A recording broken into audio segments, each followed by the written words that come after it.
11 minutes after 10 p.m. Welcome to NTV on the Sport. Now, the Ugandan government has poured over 4 trillion shillings in its response to the COVID-19 pandemic. But after 2 years of that response, the country is still woefully unprepared to deal with the rising COVID-19 cases, often resorting to hard lockdowns and tight curfew restrictions. With hardly 1 million vaccinated Ugandans, debate is slowly shifting from the lockdown response to that of increasing vaccinations. But to do that, the government must beat global and local supply chains and budget better. Tonight, NTV visits this debate using figures and revelations from a newly tabled parliament report into the government response to COVID-19. On the spot tonight is Dan Kimosho, the deputy chair of that committee, and Dr. Kamara, a legislator, member of the committee and qualified medical doctor. Gentlemen, thank you so much for making time for us today. Dr. Kamara, thank you so much for making a maiden appearance. The host of this show is Kamara, so we hope that you can stay with us. I want to start with Kimosho. This report that has just been released, tabled on the floor of Parliament today, what did you find with the management of the COVID-19 pandemic by the Ugandan government? Thank you very much, and good evening, viewers and moderator and my colleague. But how did the name Kamara? This is a Machiga who has roots across. The other one is a Mutoro. How did they share a name? Anyway, that's what they like or not. The Deputy Speaker of Parliament put together a committee that was chaired, has been chaired by Honorable Katuntu at a national level, and I've been his vice. Then he also set different regional committees. That is Western, Central, East, and North. And it was a very serious composition. And I think we virtually covered every part of this country. We covered almost all the regional referral hospitals. Actually, we covered all of them. General hospitals, to the extent of going to the health center first. So we really gave it time. And I first of all want to appreciate the Speaker for her, because of her visionary leadership, and to realize that Parliament must exercise its oversight role, the mandate, and examine the issue of COVID in a more detailed manner. So as a country, we really can acclimatize with the issues around COVID. It ceases to be a monster in the room. Of course, the government of Uganda has taken deliberate efforts in fighting COVID. But there are few, not very few, there are gaps that our report really brings out. And, oh yes, you see, COVID, everyone was learning on job. That is the key thing people must appreciate. Now, when you are learning on job, many things are bound to go wrong. So we realized, among other things, serious things, the home care had issues. I will not go into the report in the verbatim form as it is, but it had issues. Of course, government allocated serious amounts of money to fight COVID and manage it. And we appreciate the government and the president's leadership, because you really agree with me that in the first wave, we had serious leadership, the president, and that's why we had less numbers compared to other countries. And that's why in the first wave, it was not as alarming as it has been in this second wave. I want just briefly to cut you there and make an addition. Reading the report, one of the key things that is noted immediately at the start of the report is the breakdown in surveillance. There's money that is allocated for surveillance, which is tracking of contact cases and alerts of people who have been in touch with people that have COVID-19. None of that is happening anymore. And that seems to raise the question, where is this money going for surveillance? You see, it was easier to do surveillance in the first wave because I think we're at stage 1 or 2. Now we're at stage 4, when the disease is in the community.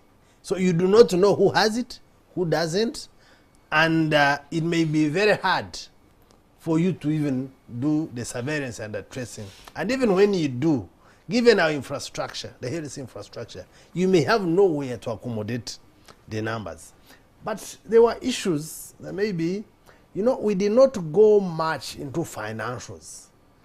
But I think we recommended that some other organ of government looks at this. Because there were issues. There were issues where they would say, for example, I remember there's where they said they were setting up 20 isolation centers per district. And we did not find them. None of the districts had isolation centers. The 20? At least none. So you want to know whether it was just highlighted and maybe money never disbursed, or if the money was disbursed, where did it go? And I see many people focusing a lot of efforts and their energies on the Ministry of Health. Yes, they are right, because it is the mother ministry. But COVID money has been taken by other different departments of government. Yes. And actually, you may find that health takes a fraction of less than 30%. We are going to get into a debate on how much which person got and how they use that money. But I wanted us to allow Dr. Kamara to come into this conversation. You're a medical doctor by profession, of course. It makes you a professional in this field. One, the quickest way to catch COVID-19 is to just contact trace. People who've been in touch with people that have COVID definitely are very likely to have COVID-19. What happened with the contact tracing? None of it is happening in the communities anymore. None of it is happening at a national scale. There's money in the budgets being given for surveillance, and we don't see where that money is going. Yeah, thank you so much, Raymond, and good evening, viewers. And I want to thank my colleague, Dan, for appearance, and also I want to thank you for inviting me. I want to disagree a little bit with Dan. The first wave was well managed. I want to state really that we were very lucky in the first wave, that there were not so many numbers. And when this wave came in, it caught us by surprise. It moved very fast, and very quickly we were in the community infection stage. That's why government was very overwhelmed, because they were not prepared. They had a whole year to prepare for the next wave, but I don't think they expected it. They started bravado of saying, now we are the best in the whole of Africa. We have been ranked by World Health Organization. We have been ranked by what? Now we know how to manage COVID. They didn't take time to sit back and reflect on what we were lacking. So what happened is that this community stage infection came in, we were overwhelmed, and the things that worked when we had very few numbers in the first phase could not work.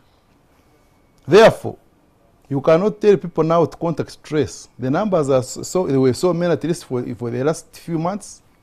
The high infectivity rate was too high. The community had a lot of infections, including schools, which were not so much affected last time. Therefore, when you say that you are going to follow up these people and contact trace, epidemiologically and medically, it's not possible. So I think I think the home-based care system was very good. But the home-based care system must not be taken to be implemented in totality. Because, as we found out in the community, we found out that not everyone has a house where they can be isolated. You find, in fact, in the individual, we found a family which had 20 people in one house with 2 rooms. And actually, some people in that house had been infected. Now, how do I isolate such people? There was also stigma. People were being chased from home because they had COVID. So how you tell somebody to be isolated from home, you find people stigmatizing him or her, and he has nowhere to go. Another issue is that there were no drugs.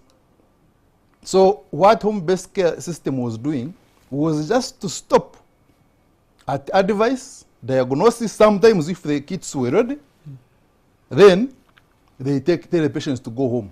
No follow-up, no drugs, nothing.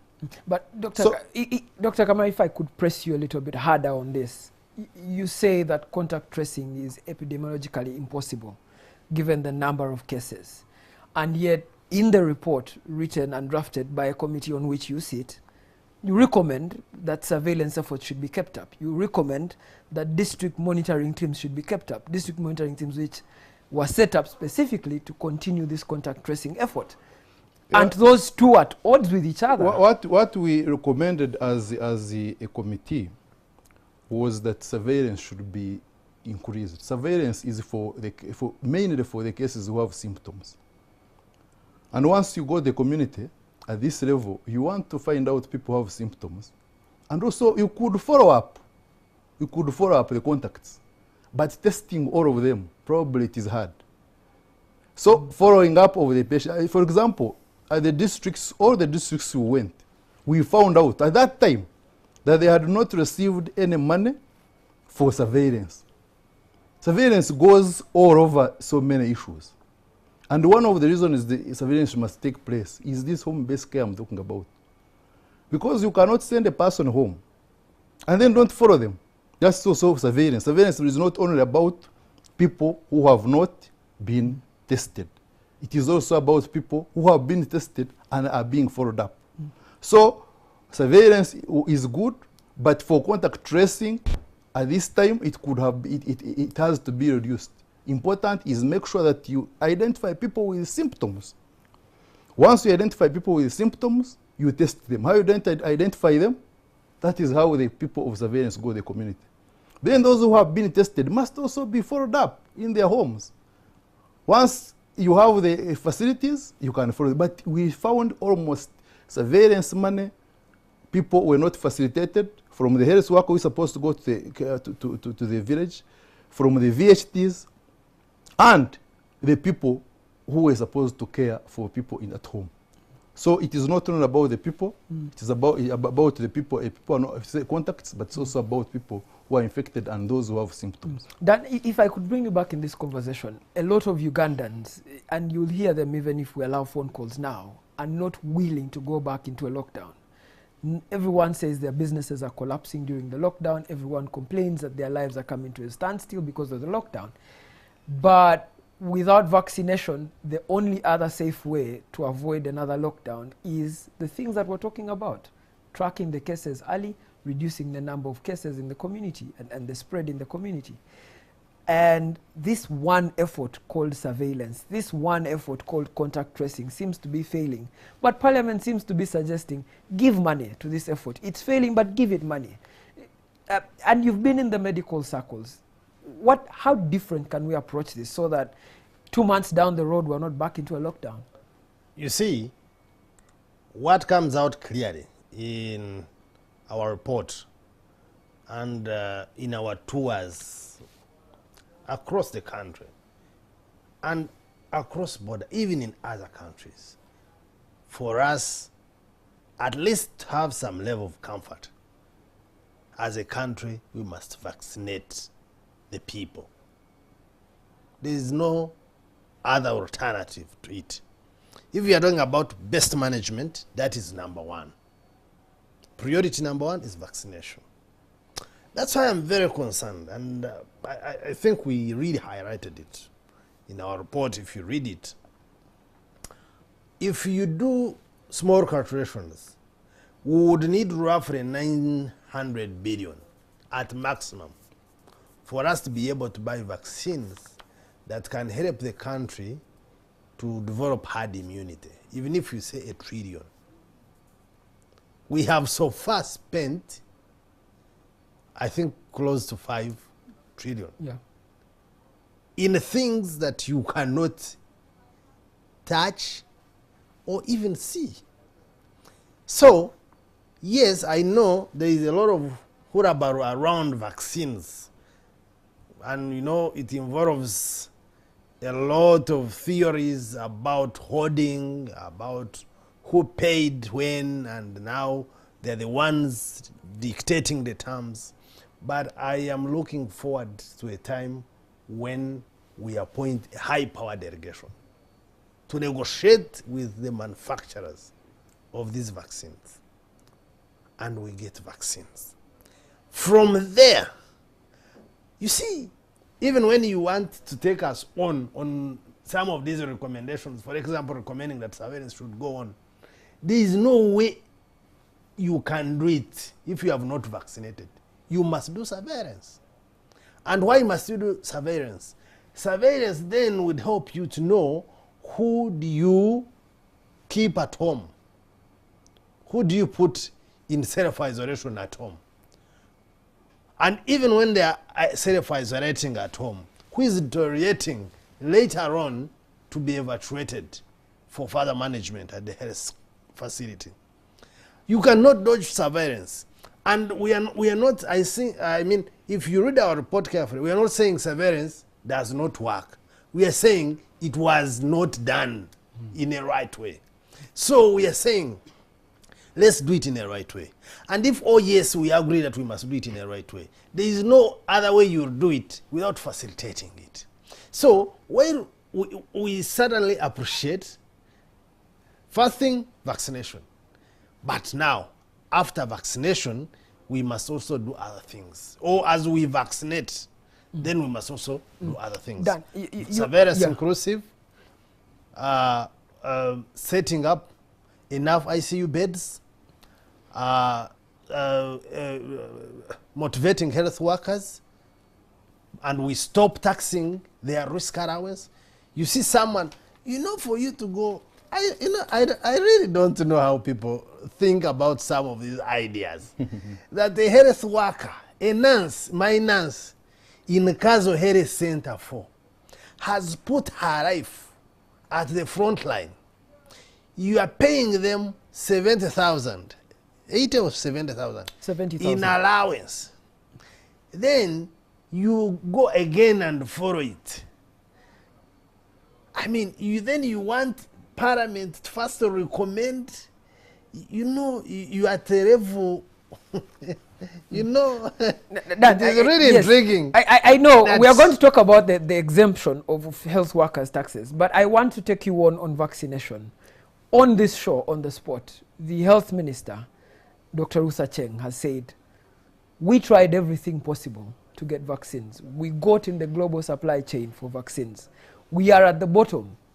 That even if the manufacturing companies now were producing at 100% capacity, Uganda's likely chance of getting the vaccines that they would wish to get is about 64 million, would take them another almost 13 months. We're begging for vaccines from everywhere. We're begging from the COVAX facility. We're begging from the AU. The high-power delegations of Strive Masiewa have gone and negotiated deals for African countries to get vaccines, but the vaccines are not coming. But another more important thing is you had a parliamentary committee that went out there to research, and there were vaccines in the country that spent almost 3 months without getting into the bodies of Ugandans. Ugandans willing and ready to get vaccines, vaccines readily available in the country, but people are not getting them. Where's the problem? You see, first of all, I really don't, I appreciate where the minister is coming from. There are challenges with buying vaccines, but I strongly think we can get vaccines.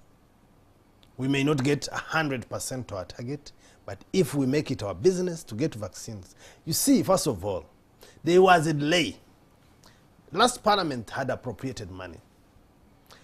The Ministry of Health, the government had negotiated with the AstraZeneca group, and they had agreed to give us, that we pay and they give us vaccines. Of course, in our natural way of doing things, the same money that was appropriated for vaccines, I think someone had smuggled and attached some other money for compensation. Is it of land or something? Then there was a hullabaloo for almost a whole month. I hear the compensations are inflated. Then Parliament has to understand some of these things and investigate. And there was a delay. By the time the money was eventually sent to Ministry of Health, India had been hit by the fourth wave. And they had put a stop at their companies from exporting the vaccine because they needed it badly. It was their citizens as the first priority. So that's why I think if we get more serious, get out of this red tape.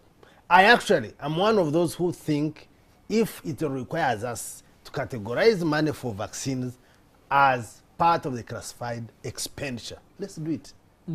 I mean, there's no bigger security than the security of citizens. So if we need to classify it as classified expenditure, so as we do not go through the bureaucracies of procurement that subsequently would lay the processes and then we come back here complaining, let's classify vaccines money as such so that we get money directly, buy vaccines, and we make it a must-have, like national ID, that if you do not have a vaccination card for COVID, you will not access A, B, C, D, X, Y, Z. The other issue you talked about, we have vaccines, people are not vaccinating. At first, there were many theories. I hear some men were like, if you if you get vaccinated, there are things you will not see again in your lifetime as a man. And some men were like, this is not something we can forego. So those ones resisted, they didn't go. Some women also had their theories. You know, this Uganda is a country of theories. But then others tried to politicize it. But when COVID became real, and people lost their dear ones, and people were dropping, you know, every time you open a WhatsApp, it is a face you know, it is someone you had 3 days, I can tell you, it was now scramble. Everyone was rushing for vaccines, and they were insufficient. They could not be enough. I can tell you, if we got vaccines today, even if you told Ugandans to line up for 3 days without going back home, 95% will do that. Thank you so much. And let's take a very short break. But when we get back, we continue the conversation on just how well has government handled the COVID-19 pandemic.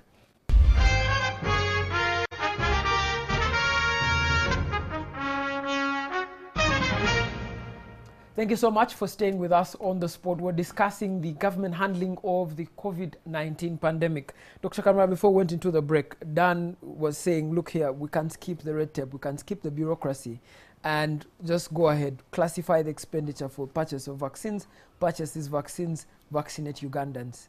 But you've just authored a report where, even with the red tape and bureaucracy, we can't find where this 4 trillion that was spent in the pandemic, we can't touch and feel. Where did this money go? Would you vote to skip the red tape, skip the bureaucracy? Yeah, thank you so much, Raymond. I want to agree with Dan about the emergency of vaccines. Where we have reached now, if we continue vaccinating our people at this rate, we shall need we have done just a few doses, 1 million doses. It's not people who have been vaccinated. In fact, the number which has been vaccinated is much less. It is just 65,000 around there for double vaccination. For double vaccination. So if we were to vaccinate at the same level, we follow the bureaucratic red tape, we are going to take other 20 years before we vaccinate our people. So I was chairman contracts committee at one time.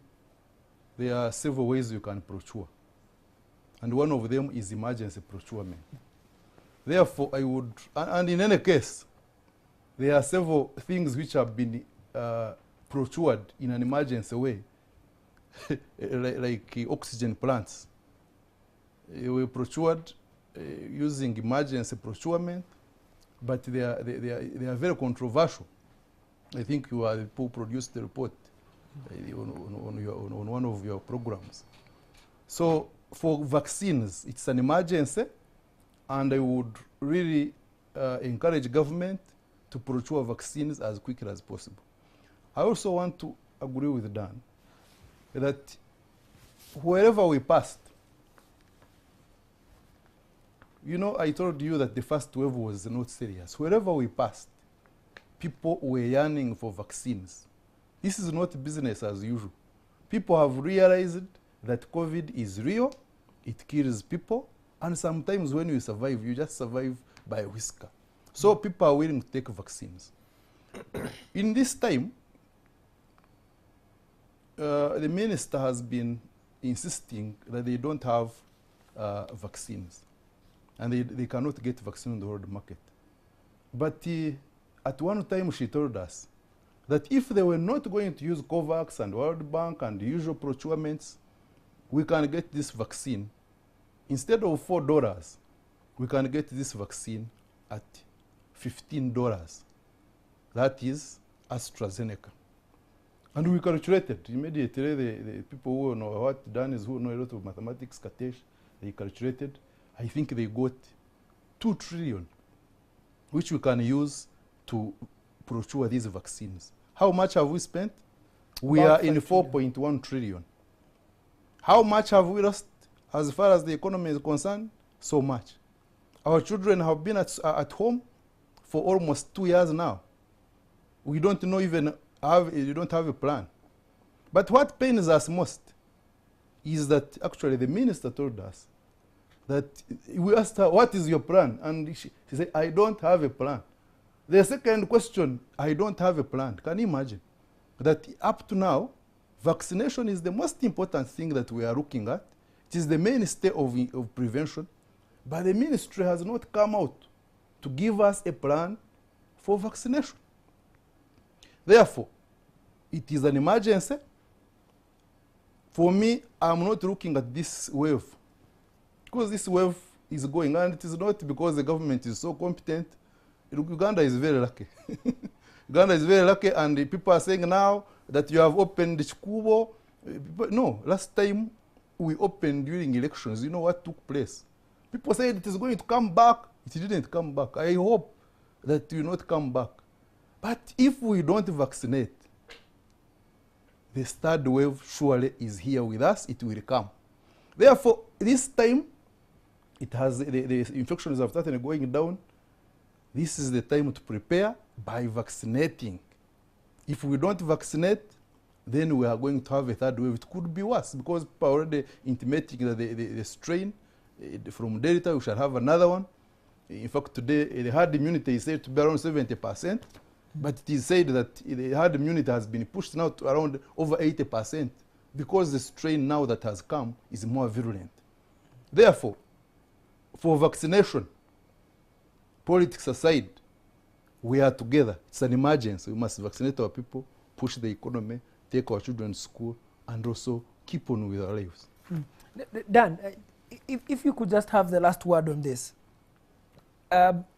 Is this committee, if this report, of course it was tabled before Parliament today, but the debate on it is still ongoing, would this committee push for vaccination to be the front line? Say, let's have a national vaccination plan, and that's the front line. That's what we are chasing, knowing very well that the chances of getting the vaccines are also not as successful as would like to paint it. By the way, before Dan comes in, the vaccine can be got, because people are just locked up.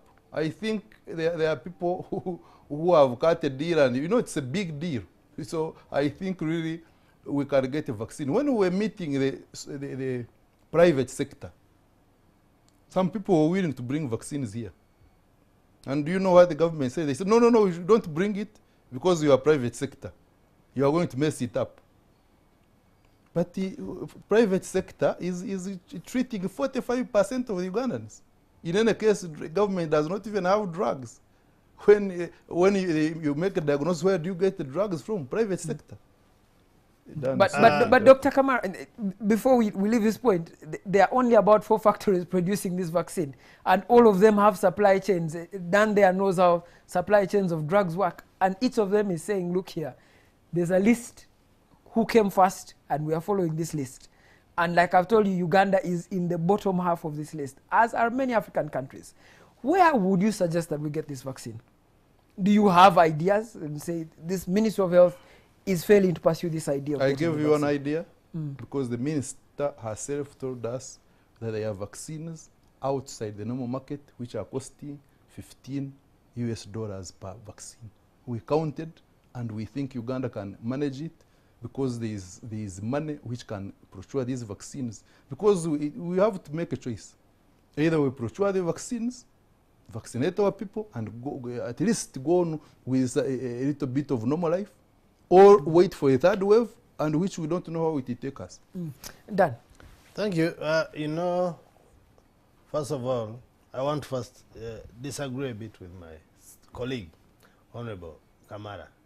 You see, the challenge is that whatever is done right in this country, the side of my colleague Kamara says it's by luck. They're also putting on a red tie.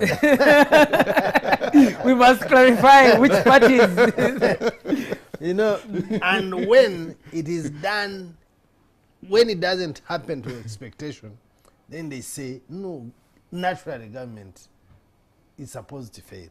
Yeah, I think, let's be kind enough, and we appreciate the efforts of government in managing the first wave. You can't say Corona was not serious. Since it started, by the time it reached here, people in Italy were crying, people in UK were crying, people in US were crying. It could not have become unserious along the way, either across the Indian Ocean, or is it by African witchcraft? What are you saying it was not serious? We had serious leadership managing. Apparently, I think after the first wave, we relaxed. Now, this second wave comes in when everyone is relaxed, and it takes us by storm. Not good leadership.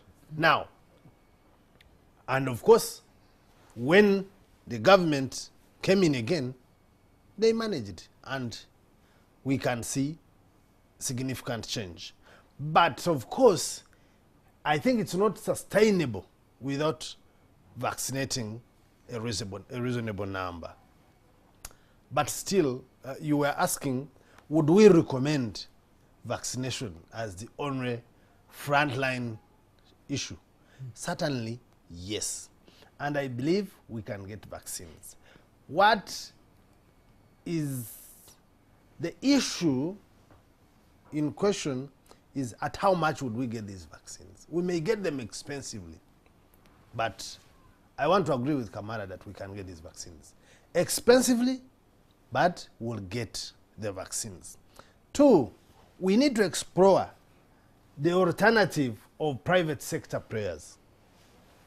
But when we're exploring that alternative, let government regulate it. So we avoid counterfeits. We avoid fake medicine and fake vaccines. But if we give them leeway and regulate them, you know, businessmen are naturally frugal in their nature, and they will acquire what takes government 5 years to acquire. A businessman will acquire it in 1 or 2 weeks if they have the resources. Now, how you regulate them is the most important, because you see, if we are saying anyway that it's a lot of money, a big number of people can afford to pay. So can we allow private sector to bring in, and we regulate them, control them? Those who can afford to pay, it also subsidizes the government, if we are saying it's a lot.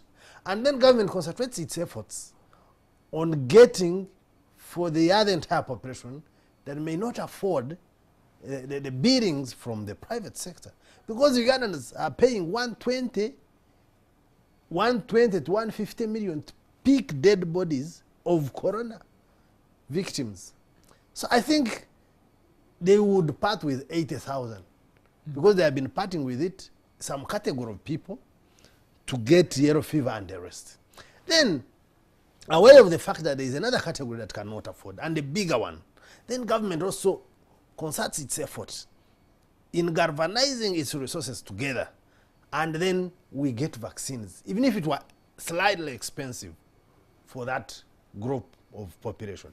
But I want to be quick to add that I really want to appreciate the efforts. You know, I say a lot of bashing on social media to the Ministry of Health about the alleged failures and the rest. But India, that manufactures these vaccines, that has been performing between 6.7 to 7% vaccination coverage. That also takes us back to explain how hard the process is for vaccination. But it's a must do. But now, Dan, for us, we are around... Yes, before you compare us to India, Rwanda across the border got their vaccines and in about 3 weeks had utilized almost 95% of the vaccines within their coverage. Uganda had vaccines and almost after 3 months, we hadn't even gotten to 70% use of that vaccine. The question is, there are people in lines waiting for this vaccine. You see, the vaccines are with the Ministry of Health. What's failing? Our comparison with some countries, you now have reservations. You want to compare, many Ugandans want to compare Rwanda and Uganda in some instances, but they don't want to go in some other instances. Here they tell you, you go and do X, Y, Z. You have space to ask why. In some other areas, you will not ask why. It is if they tell you go, you will go. Okay, So, maybe, okay, let's compare ourselves to Malawi. Malawi had 1 million, Malawi had 1 million vaccines 4 months ago and utilized the entire batch of their 1 million vaccines and went out to beg in the same facility that we're begging from. The issue is, yes, our delayed utilization of the few doses that we had goes back to this rhetoric of democracy, liberties. When you tell people this is A, even when they see it's A, they will ask, the commanders actually will ask you, why A and not B? But Dan, I was vaccinated before you. I don't know why. no, but I think it's important because the important example I got my second yes, dose. yes. But what I'm telling you, now Ugandans came to a reality of what it means to have corona when the second wave became serious. And let me tell you, we were together with Honorable Kamara and the rest of the team members. The issue of people resisting vaccination is normal. You bring vaccine, even if you lie them that you have it at NTV tonight, tomorrow you have no parking. All Ugandans will be here. So if it happened, it is in the past. Now people want the vaccines. That's why you see at the hike of the second wave, people were even misled to take a fake one in those hideouts because the level of desperation had raised. So I can tell you, to say that people are still resisting, that is in the history. Tonight, if the country announces that walk to your sub-county tomorrow for vaccination, even if they tell them we shall vaccinate you in a line, even the 80-year-old will be standing. But then this is where many Ugandans are asking Parliament to ask the harder questions of the Ministry of Health. In the last 2 weeks, the Ministry of Health has received donations from Sinovac, from EU, from the French government, from Netherlands, of vaccines. These vaccines have gone into storage at the national medical stores. People are waiting for their second jab. People are walking to go to health centers for their second jab. And they're being told vaccines are not available. There are vaccines which we're seeing arriving in the country, not leaving the national medical stores. You see, I saw when they were receiving, it's now a week, I think, not 2 weeks, a week, I think. I think it's coming to 1 week. But the little time, which is not very little, 8 years, I worked at NMS. There are those logistical processes. We have over, Kamara Hotel, how many health center threes? Over 1,000 health center threes. Now, we have 135 districts or plus. We have, I mean, for you to start distributing, you don't want to do it in a knee-jerk way. You need to have it properly set, so that when you set out to a western route, you are completing it. You set out to northern route, you are completing it. And I'm sure, of course, I had not consulted them, but I know they must be laying ground on how to roll out. You see, it's not enough to deliver it. They must have set the processes on ground, that when it arrives, it is utilized immediately. Because the long it takes there, without utilization on ground, you do not trust the cold chain processes there. So you want it to arrive when everything else is on standby, and then the vaccine is given out. Dr. Kamara, let's bring you in here. We have less than 1 million vaccines currently in storage. We are unable to deliver those ones to the people that need them. You are saying we get 21.9 million vaccines, which is what we need for our adult population. If I can't trust you to deliver 500,000 vaccines, how should I trust you to deliver 21? Why wouldn't you trust them? No, because you want us to spend $15 let me tell you, to get a vaccine that is not able to be delivered. Let me tell you, yes, this government is the one that actually has built the culture of immunization and vaccination. They have built the cold chain processes and system. They have set a system together with partners that supports this. So I have seen countries in Africa, East, Central, and Southern Africa, come here to benchmark. The last time I was at NMS, we received 2 consecutive years accolades for having the best cold chain system. So really, it's not true that anyone can say that the government of Uganda can fail to manage a cold chain distribution process. It could be 1 or 2 other challenges, but for the management of distribution of cold chain items, be vaccines or otherwise, I can tell you, we are fairly doing well. Thank you so much. National Medical Stores is the entity supposed to procure, store, and distribute drugs and the sundries and other materials related to medicine. However, I think because of the money involved, sometimes Ministry of Health and other entities also want to procure. Yeah, we got an example from Ministry of Health. They procure and they don't have a store, and they go and keep in National Medical Store. National Medical Store has not budgeted for the distribution of these drugs because they had not put them in their system. But because of wanting to procure, fighting in procurement, these ones want procure, the others want procure, some of them don't have stores, they tell National Medical Store. What we are having now is a disarray of troops, which government, where Dan said is very, very organized, but also goes to sleep. So we are having disarray of troops. Then go and tell your troops to be in order, such that even when we are going to get donations, there is a fund for us to implement what this fund is going to do. Secondly, we have procured vaccines. I think they must also be confused. They must also be confused now about how we are going to vaccinate, because Sinovac, is there a study that has been done to know whether we can mix Sinovac with AstraZeneca? Okay, it is free. So what are you going to do? Are you going to do the first dose, or you are going to do the second dose hoping that it matches with AstraZeneca? So that is what we are having in the Ministry of Health, National Medical Stores.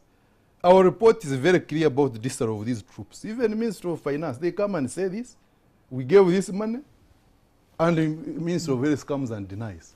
So some of these things are done because there is lack of coordination between ministries, lack of coordination between ministry entities, such that we can have one coordinated action and we want to vaccinate. So I think if we organize ourselves, which I hope government will do, we are able to do to vaccinate.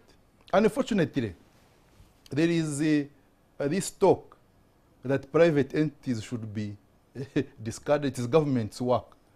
Please, private entities, for example, PNFPs, private not-for-profit hospitals, UCMB, UPMB, Muslim Association of Hospitals, Orthodox, have been doing a great job. When we're going around in our tours, we found they are barely, in fact, what they are doing it on their own. They are barely involved. When we were in Kavale, Dr. Anguyu, the head of private practitioners, said for us, we have our cars, we have our nurses. What we need is just fuel to help, because this is also a part of, it also affects us as private practitioners. Therefore, we must now look for an integrated effort, private non-profit, government, national medical store coordinates very well with the Ministry of Health to make and Ministry of Finance to make sure that our effort is coordinated and we do one thing and finish it once and for all. But it is interesting to see that even the vaccines we have got so far, you want to tell me government has failed to buy even 100,000 doses, all of them donations. I think we must be more serious. Dan, I'm going to ask my producer Sebachije to help us run the distribution of monies of COVID-19 across different sectors. And this is, of course, from the report that you gave us. We now learn from what you have been investigating that government spent about 145 billion shillings enforcing a lockdown at the expense of finding vaccines. There we are. You have interventions that went directly to health at 1.1 trillion. You had money that was going towards enforcing the lockdown. That's the money I'm telling you, 142 billion shillings to make sure that Ugandans stay within their homes, to make sure that curfew is enforced. There's a figure there which says domestic arrears of 676 billion. This is money that Ugandans are relying on to solve the COVID-19 pandemic, but it's going towards paying of arrears that government had contracted before. Is this, from what you found in your report, is this the best use of Ugandans' money? Is this 4 trillion?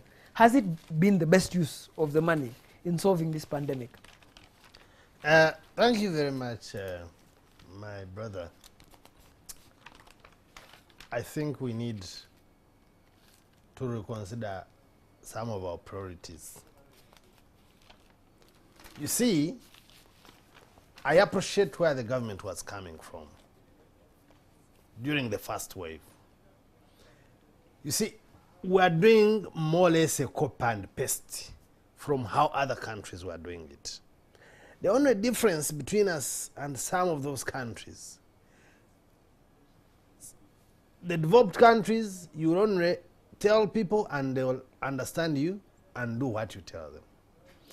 Some other countries where they are dictatorial and it is, the word is a word and you must implement. For us here, you must, when you say, even when the president announces, then you must put those barricades and the rest and the rest and the rest. Now, those were learning times. Of course, they were very costly when you look at the figures, and I really also find it odd sometimes. Like the figures I see, that's why I had told you when we were starting that you may find that Ministry of Health could have received less than 30% of the total money we are talking about COVID. So I think it's high time, the National Task Force, of course, Ministry of Health, Parliament. This money was equally appropriated by Parliament, and we should be raising some of these issues at that level. So I think we need to reconsider our priorities. And then we give priorities to what we think can solve. The barricades, of course, will enforce, will do the areas like you can see. But we need more ICUs, and more ICUs not in form of only beds. We need infrastructures in place. We need buildings, we need human resource. Because across the country, we realized actually Ministry of Health bought the beds. The ICU beds are there. But we do not have intensivists, we do not have anesthetists. So the beds remain beds. They are as good as any ordinary bed when they do not have the human resource to put them to use. So I think we need to refocus our energies, and then this will inform us of where do we put our money. And of course, when someone looks at some of these figures, they really feel shattered that you put this money to something that you cannot evaluate at the end of the day. But I want to insist that these were learning times. We have drawn lessons from them. That's why I'm telling you, if we are doing a fair review of COVID management, of all the sectors that performed, health sector performed more than any other because it received even lesser funds compared to some of the sectors. Some, I know some, you review, when you review some of the monies that were released, and you reach the ground and cross-check whether it actually did what it was supposed to do.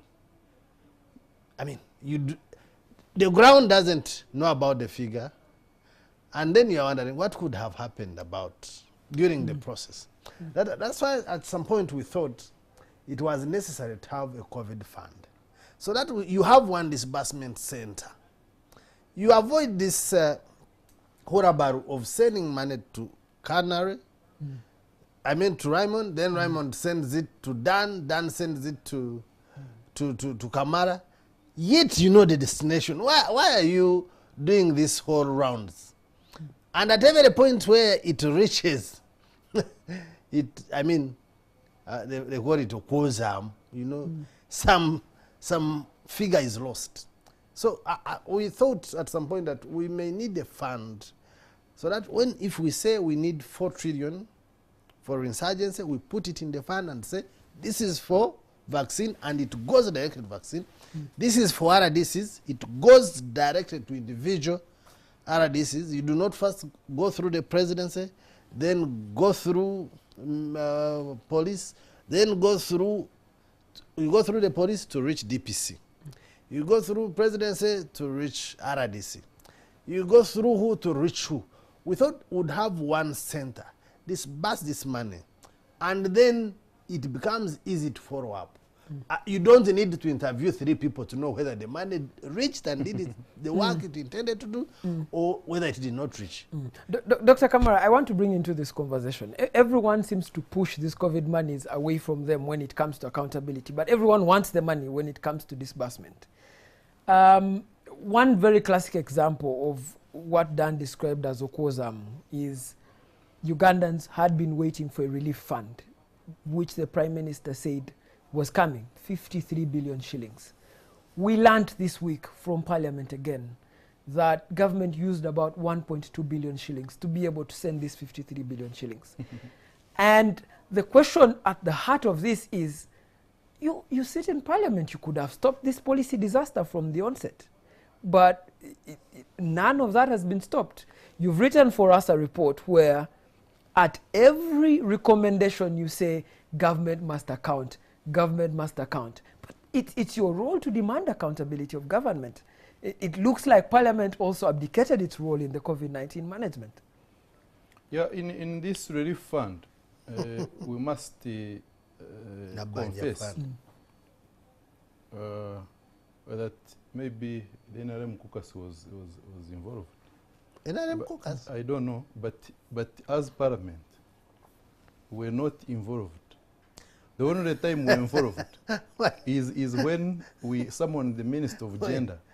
But why does he assume? No, I think he should correct the record. Okay, no, because I was just about to ask him, Dr. Kamara, the Prime Minister, Right Honorable Nabanja Robina, went before the floor of Parliament and elaborated government's relief effort, under which that 53 billion was contained, in which he elaborated that it would be sent out to Ugandans using mobile money. That was after. And you could have stopped this policy disaster from the onset. I think it was after. It Yes. was afterwards. It had been decided. In actual fact, the money, even the money that was disbursed that time, appropriated, did not come to Parliament.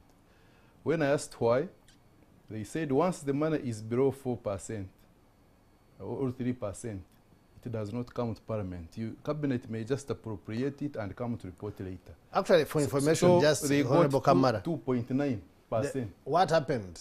You know, I had issues with that because Minister of Gender came to the committee and cleared the minister, state minister, Yes, the soldier. the Kano. Yeah.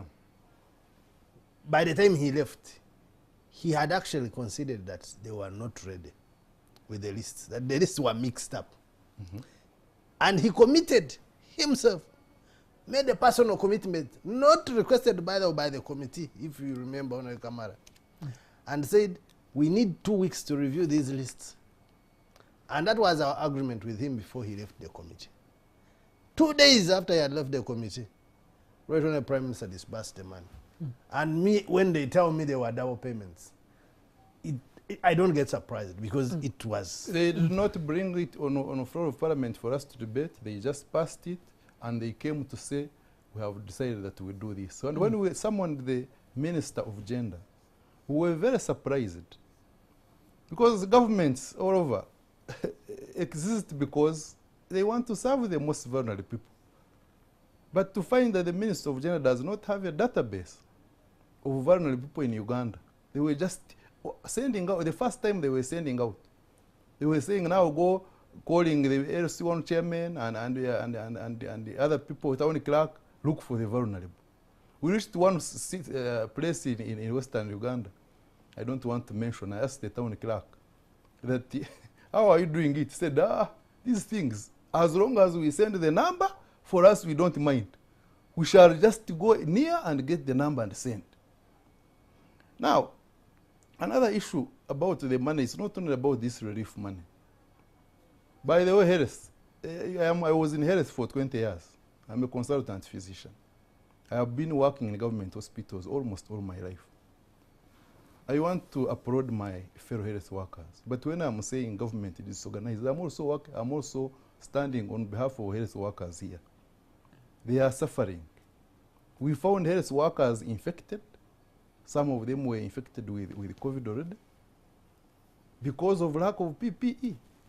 Those who got COVID did not get drugs from government. Some of them died. Some of them ended up in ICUs. There is a girl who ended up in ICU, and she was paying drugs on her own. So, Dan, I don't want to say that I am against my fellow health workers. I really applaud them. And there is also another issue of security. We have been appropriating money for security. And there is no budget that does not have security. When we went down, whichever roadblock would pass and they know we are on the team, their cry was one. We are not even given water when we are on these roadblocks. We are not given any allowance. The DPCs, I don't know where they get this money, but some of them are also crying. So the money seems to be ending on top here and doesn't go down. So it would be good at least if the money was appropriated and it reaches down. But it doesn't reach hospitals, doesn't reach policemen, and doesn't reach the person it is supposed to serve. So the cause is not only in health, probably it is there, but it is also in other sectors. And I think in other sectors it may even be worse. But by the way, that's what I'm telling you. In real terms, when you assess the disbursements, health performed more than any other. Only that the challenge that I see with health was at the issue of infrastructure, aligning the equipment, infrastructure, and human resources. And certainly you want to understand them because this was an emergency situation. I think they had not envisaged it. Like any other country, like even the developed countries, they were in an ambush of some sort. So, but when you look at utilization and proper utilization at that, I think the money that went to health was the most effective in terms of proper usage. Yeah. Dan, let's take a very short break because I have now to appropriate the adverts also so that we can make some money. Let's take a very short break, but when we get back, we finalize with the final segment of On the Spot.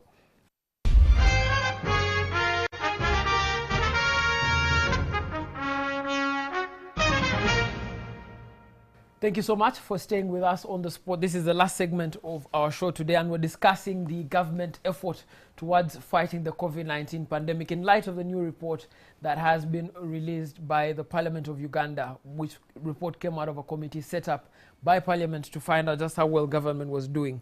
Dan, I want to hold both of you to account because you have, one, the role of making sure that disbursement happens. You have the role of monitoring and making sure that the money that has been dispersed reaches the areas that it says it has been dispersed to. But you also have the role of holding government to account if that money doesn't reach where it's supposed to. On the first role, which is disbursement, we've just seen the figures there. And many Ugandans would agree with the framing of the question that the disbursement of this money hasn't helped the ordinary Ugandans. Relief efforts, for example, got just 53 billion. Payment of debts got 676 billion. You had payments for Uganda Development Bank, recapitalization of the bank, almost 500 billion. We don't see where that money went.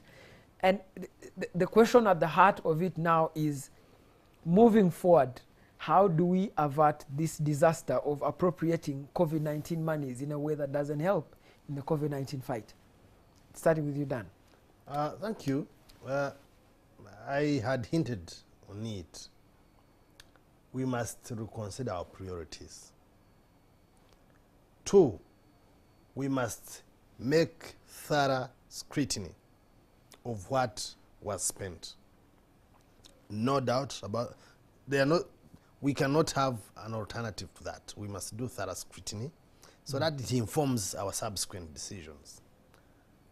And then when I talk about priorities, yes, you recapitalize UDB. Good idea. But how many people will it reach? Would you want to put that money in microfinance support center that would trickle down to many people?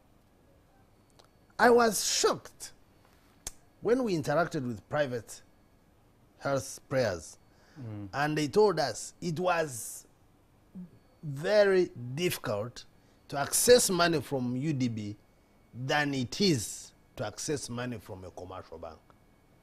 No wonder. For me, what I interpreted of their presentation was that we suffer alone to establish these facilities. We are choking on loans, high interest rates. You are not helping as government. But now you are coming in to regulate us when we are choking on debts. Now, when you really assess the recapitalization, where did the money go? Mores, I hear mores, over Sujui. I mean, things that are not of priority as of now. Because, oh yes, the mores are closed, so you are building it for who? I thought you would want to have 5 health centers in Kampala.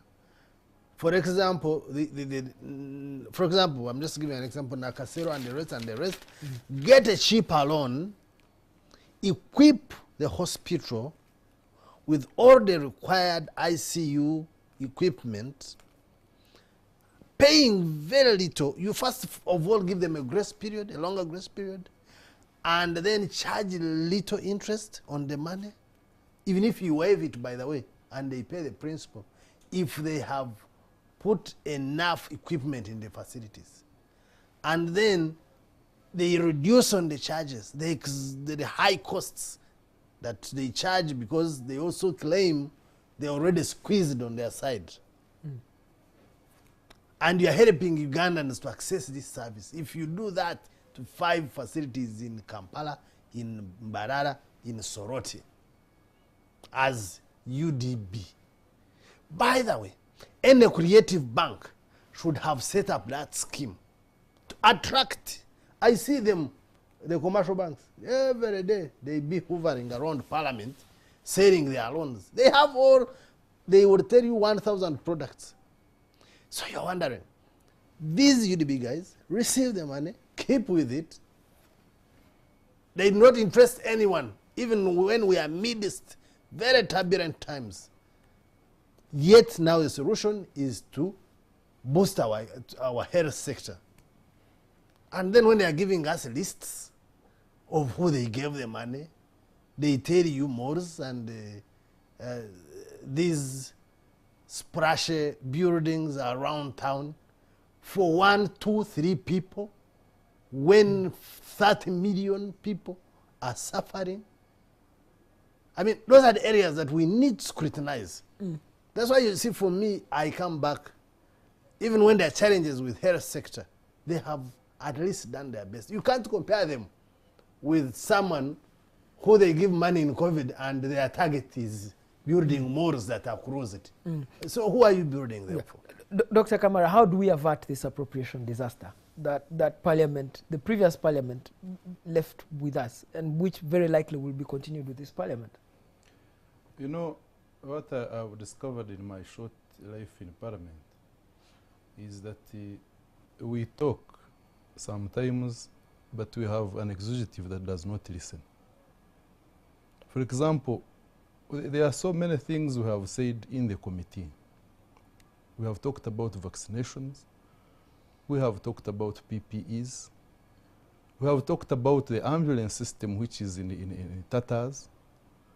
We have talked about our regional referral hospitals and health, our district hospitals, and our health center force, which are in their need of saving. But the executive does not listen. I don't know how they appropriate this money. We told them last time to appropriate money enough for vaccines. The thing comes back. Of course, some people in Parliament fear to talk. But this time when COVID we were one people, we talked as a unit. But immediately you talk, you see cabinet executive passing the same money that you have just talked about. I think we have to work together.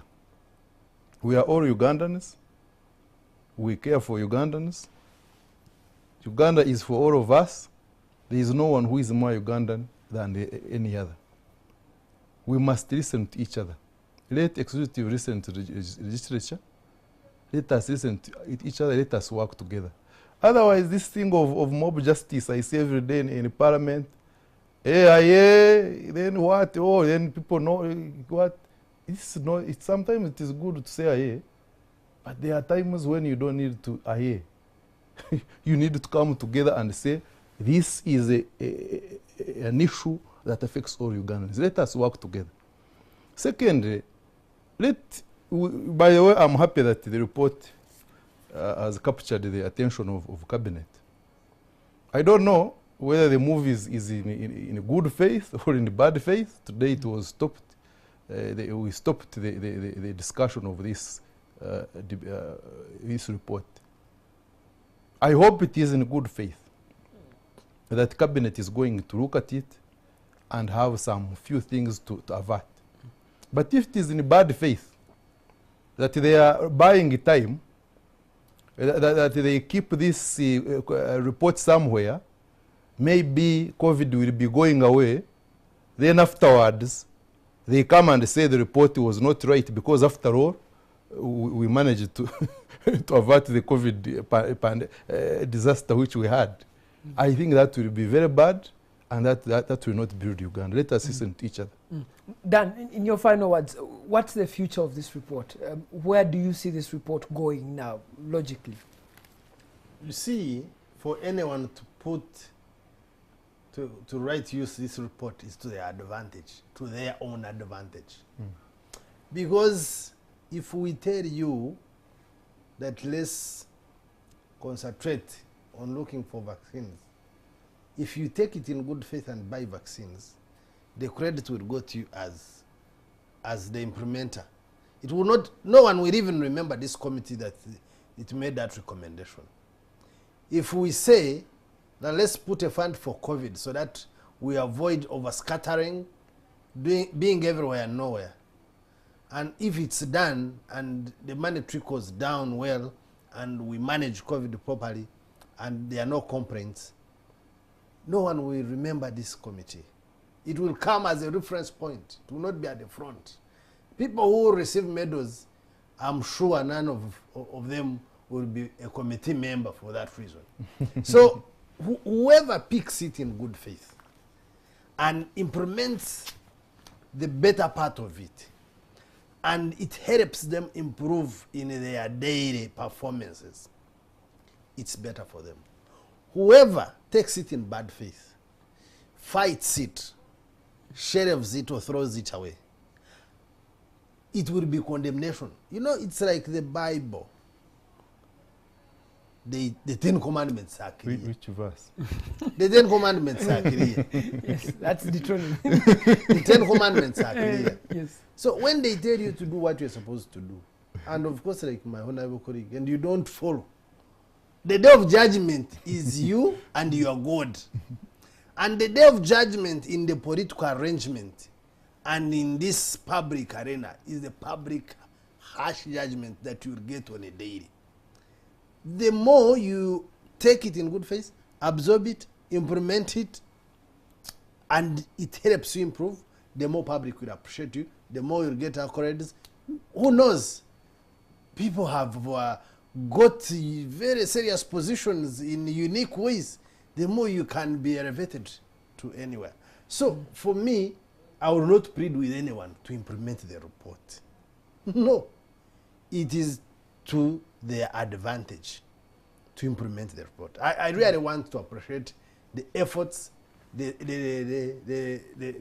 visionary character of our Deputy Speaker to have made a decision to make a selection of members, put them together, and they come up with this comprehensive report. I think it would go down to the records of Parliament as one of the most comprehensive reports in terms of coverage, area coverage, and in terms of inclusiveness, in terms of the country, and the sector digest in terms, especially the health sector. So I really want to commend her and thank her for the visionary leadership. Dr. Kamara, in your final words, Dan is saying, you know, he hopes in good faith that the report is worked on. But, you know, public policy doesn't function on good faith. We have a constitution. And reports like this are supposed to be tabled before the floor of Parliament. And implementation is not a matter of whether government wants to or not. What do you see the future of this report? I want to thank all the people who have been listening to us. And at the same time, I want to thank Dan and you. But all we have been talking about are the issues that concern Ugandans. They are not issues we sat in Parliament and just wrote down. At one time, Dan, I don't remember when we reached the district before, where we were going to sleep before midnight. Or we slept before midnight. We took our time to get findings from the people themselves, from the hospitals, from health units. For us, we have done our part. And this report, even if it was laid on the table of Parliament, it is up to government to implement, the cabinet and the people in government to implement it or not. That's what I was told. Probably in other countries, it is different. But in Uganda, once you have put a report, it is up to the people, to implementers, to put it in action or not. So we hope that the reason the report was withdrawn today is not because they want to gag it. I think today it was in good faith. Okay, I hope so. I hope so. I hope that it is, because there were many arguments. The argument was, the major one was, cabinet needs to look at the report, so that when they come back to Parliament, and when we are discussing it, it is two-sided. It's not one-way. You're a specialist in communication. Reasonable communication must be two-way. You communicate, I communicate. And then you reach a consensus. I really want to give a benefit of doubt to this action. So I hope that the report will be put will be taken in good faith. The findings implemented, not because of Kamara, not because of Dan or Raymond only, but because of the common Ugandan, whose child is not going to school. Because I believe that Dan's child is studying on Zoom, but there are many children in the village who No, don't. you should have said, I assume. You don't believe Yes. So these are the people we are fighting for. Dan's child will study on Zoom You for a assume. whole year and be and even be promoted. But they're a common person. Once you live with them, they're going to get secondary literacy. Probably not be. Some of them, as we passed, they're already pregnant. Some of them are It's a very already. big So challenge. it's a very big problem. We are fighting for the common Ugandan, that whatever we have put in this report should be implemented, and we open up and live a slightly normal life than we are living today. All right. Thank you so much, Dan, for making time. Of course, Dan was the deputy chair of the committee, and that report, of course, we will report on it as NTV. We have copies of it now. Thank you so much, Dr. Kamara, for coming to the show. For your first time appearance also on the show, we are so glad. And I must openly say, Kamara, if I feel now that your name has been represented on the show, Kamara is still... You need to do a DNA. Yes. In a cross. We need to. And thank you so much, our viewers who've been tuned in to NTV on the spot. Of course, this program will be uploaded to YouTube, and you can find it on all our channels on YouTube and on Twitter and on Facebook. Do have yourselves a good evening.